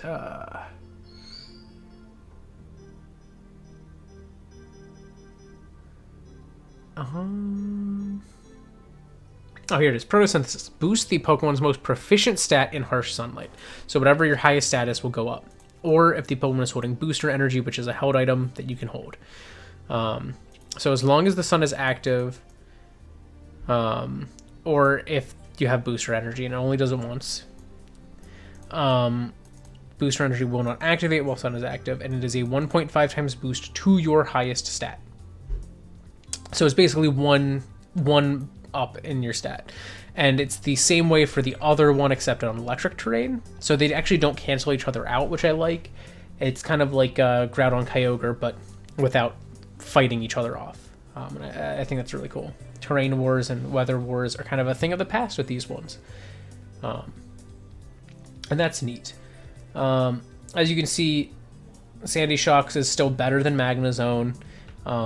Special attack is lower because it has a little bit higher of attack and HP, and it is much faster. So I think the speed is the real benefit here. Speed and special attack, and then in sunlight, the fact that you get extra damage is very good. Looking at Screamtail, higher attack, higher special attack. Still not as good, though, as either of Wigglytuff's attack stats. This thing is a bulky Pokemon, and it is kind of fast. So it's kind of interesting. I think that makes it less good as is, but it's still very interesting to me. Fluttermane is worse than Mischievous in a lot of ways. HP, attack, defense, but you're not going to use attack much on Mischievous. So these are minor losses, a little bit of a loss to bulk, but these stats are nuts. Fluttermane is very good for that. Volcarona going into Slitherwing, you can see it has the same attack stat as Volcarona's normal special attack stat, so very good. It's a little slower, but it's still a very good Pokemon, and it gets photosynthesis, so that's very good for it. Looking at Salamence, Roaring Moon is actually worse. It is worse than normal Salamence. Because normal Salamence is literally, it is a freaking pseudo legendary. It has a base 600 stat total, so seeing it be a little weaker is kind of sad. Seeing it be stronger than the others makes sense, but it's still sad that it is a little weaker. It does have higher attack, and it has a lot lower special attack, and that's where a lot of the other stat boosts are coming from here. And it has some special defense, which is nice. It's faster too, but it is not Mega Salamence levels. Looking here at Iron Treads, it boosts some of its special stats. I think that kind of makes it just worse than Great Tusk up above. Volcarona here, you get a boost to your special attack over a normal Volcarona. You get a boost to your speed, a boost to your special defense, and a boost to your attack stat, but you have a couple decreases. So overall, this one's not great for it. Hariyama, though, on the other hand, going into Iron Hands is a big boost to a lot of stats. You can see its HP goes up. It's already high, it goes higher. Attack goes up. Awesome. Defense goes up. Special attack also goes up. Neutral on that, but every stat goes up a bit. So Iron Hands is pretty good. Hydreigon to Iron Jugulus is interesting because this is also a pseudo legendary, but it's going to a base 571. Whereas, interestingly, Iron Valiant is the one going to 590. So this is just worse Hydreigon. It's faster and has higher HP, but every other stat it has is worse. But it is Dark Flying instead of Dark Dragon, so that's kind of interesting. Looking at Tyranitar, it's the same deal. It has the same to its first 3 stats, but the others are lower except for speed. It's still Rock type, so in Sandstorm it will still get the boost to its special defense, which is good, but its special defense is now lower. So this thing's kind of in a worse position, I would say. Delibird, though, every stat goes up and its special attack is good. Its speed is good. This thing, a big boost to it. Looking at Iron Valiant, it is stronger in attack than Gallade, but weaker in special attack than Gardevoir. It is faster than both, but it has worse special defense than either and better defense. It's kind of a mixed bag, but it's pretty good. Now looking at Tinglu, fat. High attack, fat. Everything else is okay. Looking at Shenpao, speed. And attack, but especially speed. Wo-Chien, love that special defense, love that defense. This thing is bulky. It's pretty balanced other than that. And then Chi-Yu is a special attacker. It's the only true special attacker of this set.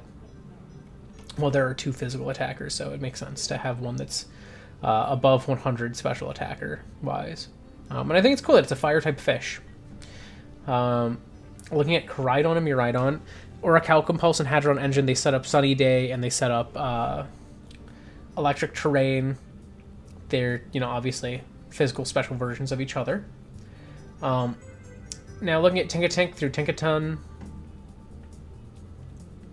they're pretty alright. High special defense. The attack stat and special attack stats are honestly not that amazing.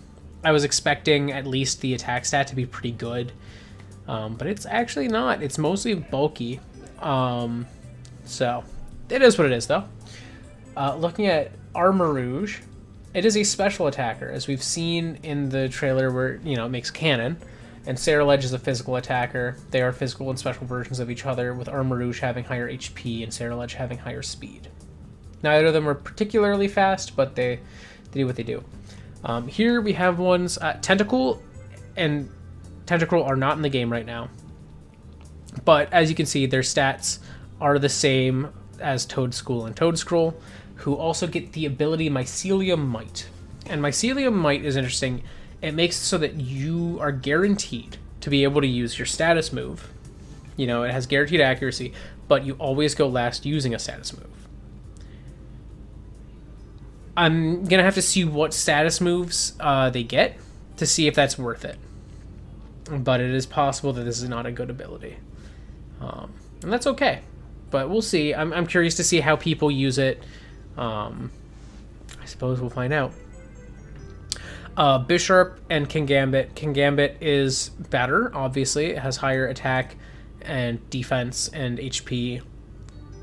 But its speed goes down. Kind of makes sense. It became a king. Kings don't move as much. But what's really interesting here is Inner Focus becoming Supreme Overlord. Supreme Overlord works where as many Pokemon as are defeated before you switch in from your team. So, like, if you had it on a team of 6 and 5 died and then you switched in Kingambit, that would get a slight boost to its attack stats for each one. So the max would be 1.6 times to its attack and special attack. So that's not a huge bonus, but it's still pretty good.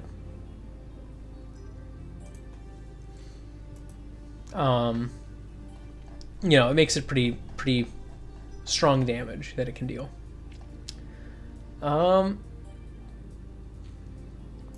Biggest bonus though is obviously that it boosts its attack. Pouty and Wooper has the same stats as normal Wooper. Clodsire though is fatter than Quagsire. Look at that. Definitely fatter, weaker in both of its attack stats, and slower. Has lower defense, but still it's pretty fat, and it's kind of what you'd expect going from Wooper to, you know, Quagsire or Clodsire in this case. Primeape to Annihilate. You lose a tiny bit of speed, but you get a boost to your attack, HP, defense, and special defense with a loss to your special attack. Those are all huge bonuses for it. It not being as fast is kind of not great, but Primeape already wasn't that fast. I would say the larger loss is the loss to Anger Point, though. Anger Point was very good. So now you're stuck with Defiant or Vital Spirit or Inner Focus, and I think the better of those is probably Defiant. Whereas Anger Point, you could argue that Primeape was better to have that. Looking at Tauros, they all still have Anger Points. They all now have Cudshoe on the Paldean ones. They all have Intimidate otherwise. They're very similar. They have lower special attack, just fine. Lower speed, which is okay. Tauros was pretty fast though, so losing that is kind of a bit of a loss, but they put it into their attack, they put it into their defense, which is kind of a bit of a plus, so take from that what you will. But I just talked about all of the new Pokemon here a good bit. Let's see, what can we look at here? Shinies, that's something I haven't looked at. Oh, wait, here. I will go to changes first. Mechanics. Here we go. So these are all mechanical changes. I know I mentioned some of these as I was talking. Weather conditions have changed. Ice types can now get a weather called Snowstorm for them instead of Hail. And Snowstorm does not do damage, but it boosts the defense of ice types for 5 turns. And Aurora Veil can still proc. So it actually makes their defense very high if you do that with Aurora Veil and you have another ice type on your team. You know, some moves that were DLC in Sword and Shield are now in just basic move pools. I kind of expected that. There have been big changes to TMs. Toxic, Knockoff, Defog, and Roost are not TMs. Scald is entirely unavailable except on Volcanion, which still gets its actual signature move. So they nerfed Scald into the ground. I hope that they fix that someday in the future. But yeah, they added new 2 subfamilies of moves, just like sound moves. Those are Wind and Slicing. Slicing moves, they all make sense. Look at them and you're like, yeah, those are moves that slice. And you look at Wind moves, yeah, those are all moves that have Wind. End game, the Legend Plate is there. It doesn't seem to work, but that might be because it's not fully implemented. Who knows? We'll find out. None of the competitive items are gone. They're still all there. You can now buy leftovers. That is huge. I would rather buy them than just, you know, pick them up randomly or something. If you change it to a different type, so this is specifically with terrestrialization, when you change types, you keep your stab, and you gain stab on the new type. And if you change into one of your base stats, or base types, your stab is now 2 times instead of 1.5. So it doesn't stack 1.5 on top of 1.5, it just gives you 2 times. So you can see here's the example of Charizard becoming a water type, gets 1.5 times stab on water, fire, and flying. Whereas going flying gives you 2 times on flying and 1.5 on fire. And that lasts until the end of the battle. So as far as I can tell, if you switch out, the terrestrialized Pokemon stays terrestrialized. That is huge. The defensive type, though, you will become a monotype. So a water-type Charizard is weak to electric and grass, resists fire, ice, steel, and water. So that's kind of the biggest thing, is the way terrestrialization works, I think, is going to be nuts. You can't change the type of terrestrialized Pokemon either. It is what it is. It stays as it is once it does that. So for a Protean Pokemon, you can get Protean once, but then as soon as you terrestrialize, you lose that bonus. Shinies, good things. Auto battles do not attack shinies. When you save in front of a shiny and reset, it is still there. You are fine. You can keep trying to catch it. If you are online or playing locally, everyone can see your shinies. Everyone has the same spawns. You can see someone fighting a Pokemon. You can see someone catching a Pokemon. So if someone sees a shiny and someone else is closer, they can steal it from you. Be warned. As far as things from Legends Arceus, Frostbite and Drowsy are gone as Freeze and Sleep are back. And they work as they did before. Early game is supposedly a lot harder. I don't know what they mean by super effective moves barely do damage in the early game, but that's interesting.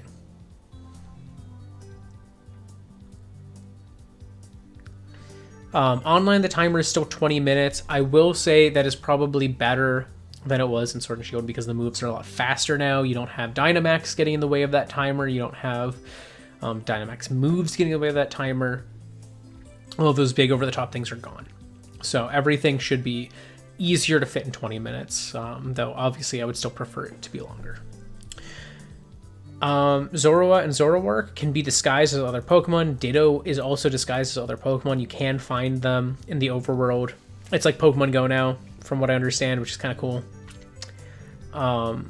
Co-op, if you are playing with someone who has the other game, you can catch their version exclusives. That is huge. I love that. You know, I love that you don't even have to trade with your friend now. You can literally catch your own by playing with them. And you can play with them and go in a completely different direction is the other thing. Like, you can play online with a friend and they can go catch the version exclusives from your game and you can go catch the ones from their game.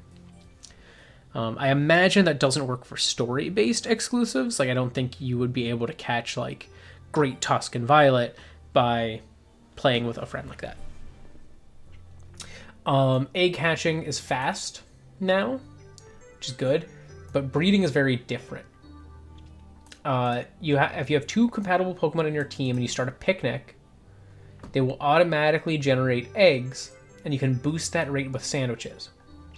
The number of eggs you can collect will stack. So, like, you can have a bunch of eggs in a few minutes by just using the right sandwich. Egg groups and genders don't affect your egg moves anymore. It doesn't matter who is in what or anything like that.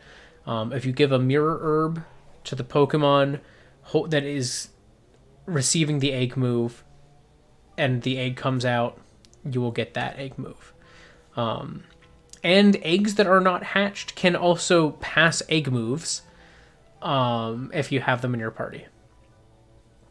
Raidmons can have egg moves. Raidmons can also have, TMs or other moves. They can have hidden abilities, and you can get ability patches from 6-star raids. It should be noted that ability patches don't just give you the hidden ability, but can also be used to remove your hidden ability and switch you to your first ability. So if you wanted the second slot ability, you would have to use an ability patch and an ability capsule, but you can get them from 6-star raids, which is very nice, because that should help. Hyper Training is now level 50 and higher instead of level 100. That's awesome. And then, interestingly, Primordial Sea is an ability in the game. We don't know why. My guess is that Primordial Sea is like Suicune, like Paradox Suicune's thing or something. Who knows? Unless, Kyogre gets added as well. But yeah. So there's that. But let's go look at the shinies. This is dope. So here's all of the shinies. Sorry, I don't know if I can make it bigger. Can I make it bigger? I can. Oh, there it is. Okay. So I'm not a huge fan of any of the starter lines shinies. This is the best. None of them are great. I like Lechonks. I like the pink. Dunsparce just follows Dunsparce. This is dope. This is okay. I like the gold. Yo, it's actually it is actually a gold ball. That's awesome. Look at it. It's so metallic. So that's actually really cool. They're playing with materials of shinies now, because this was not reflective normally. So that's awesome. Unless it is reflective normally and it's just hard to tell. But it looks like they're playing with materials. Greavard and Houndstone. I love Houndstone's hair. This is so good. This is so good. Very subtle shiny, and one of the only types of subtle shinies I love. And I love that. This is pretty good. Farigiraf is weird. Wiglet's line is weird as well. Dondozo is awesome. Yeah, a lot of these are really dope. Black Olives. Cetitans is awesome. Yes, that is true. I love Cetitans. This like black and white and orange, very cool. I wish these switched. It doesn't look like the head switch colors. The heads are still green and red, the same ones that are each. I wish they switched. That would be more fun. And what we've got here, Bellybolt is very yellow. I love the gold car, neat. Orthworm, I want a shiny so bad. I am going to name it after the starter from the Fakemon game. We've got Wormire. I'm gonna name it after either Wormire, or it's going to be after our Bricky boy.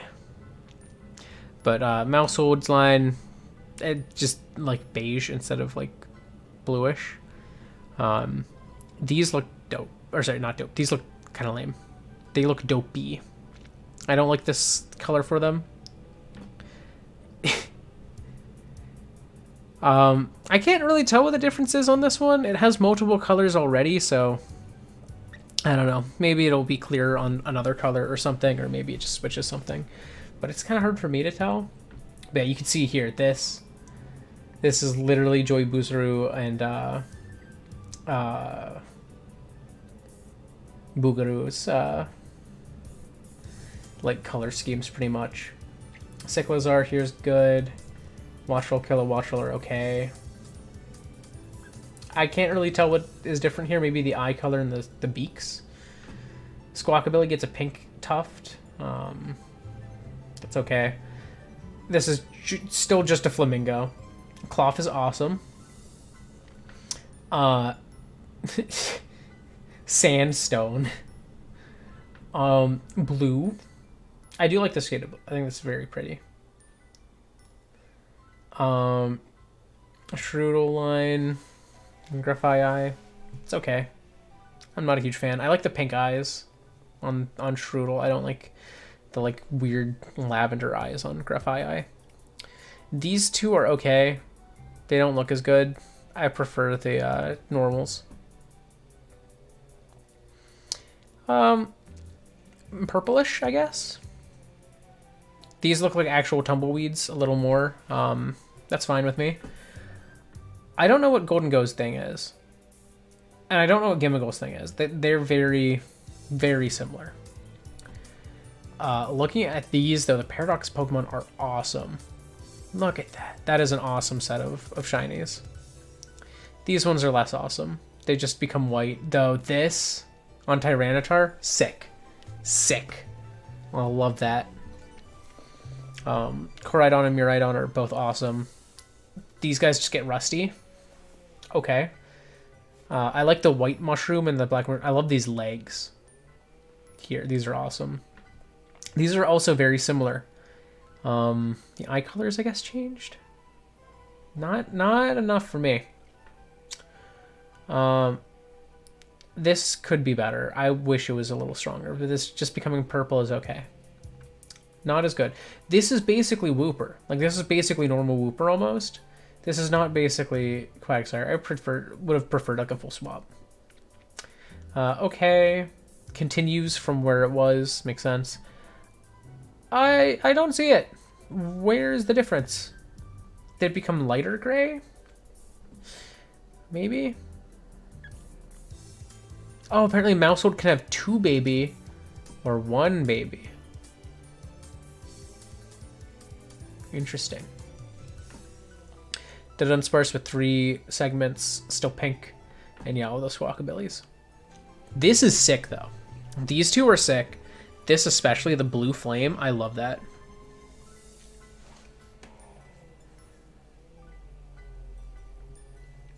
Yeah, they did. Hariyama was already this color, and they just made it whiter. This one's dope, though. Tyranitar's awesome. But yeah, I don't know. That's most of what I have time for today. I've been streaming for 2 hours now, talking about this, and I need to spend some time relaxing a bit, and not just talking about all this this whole time. So I don't know if when I opened, I changed it. Yeah, it did. That's funny. When I was switching, I was pulling up OBS. It changed. It like hid the background for a bit. But yeah. So yeah, that's all the time I've got for today's stream. But I'm going to be playing this game starting at midnight, and I'm not going to be streaming that. But I do plan to stream on Saturday after I get some rest, because I'm gonna need it. I'm gonna need that rest to be ready. So I'm gonna go to sleep nice and early on Friday night, wake up on Saturday at a reasonable time. But yeah, so I'm gonna spend the rest of my night kind of resting and relaxing. But yeah, I'm still very excited for these games. I know a lot of people have been playing them. I know people have said that there are performance issues right now. Look, I played Breath of the Wild when it launched. I remember I saw Breath of the Wild on the Wii U before it launched, and it was laggy as all hell. I played Breath of the Wild at like 50% of the time at 20 FPS anyways. I saw frame freezes from physics. When I would knock down a Moblin, my game would stop for like 10 to 20 seconds sometimes and then continue. So I don't think anything they can throw at me will be as bad as that. But we'll see. Maybe it will be. Supposedly it does run better in handheld though, which same deal with Breath of the Wild. I don't know what it is with Breath of the Wild and with Pokemon, but they run better in handheld apparently. So we'll see. I'm going to be playing mostly on it like, docked, I think, at least to start, and then who knows, maybe I will switch to undocking it or something, because it looks so bad. Birdkeeper Toby told me to. No dig at Birdkeeper Toby for that though. I think he was just emphasizing what the better experience is. But we'll see. I kind of expected performance issues from this game. Freak's not been the best at optimizing any of their 3D games, so we'll see what happens with that, I guess. Yeah. But, yeah, that's everything I got for today. Nice little random stream here. So, thank you so much if you joined me live or after the fact. Either way is cool with me as long as you had some fun. That said, I'm going to go do human things as humans do, as in prepare to play the game and pull an all-nighter. But yeah, you should probably do human things too. Thanks so much. Goodbye. Goodbye. Thanks for joining Unga Bunga, and thank you for joining Lynn. I'm going to head out, and I'm just going to relax and spend some time vibing. Goodbye.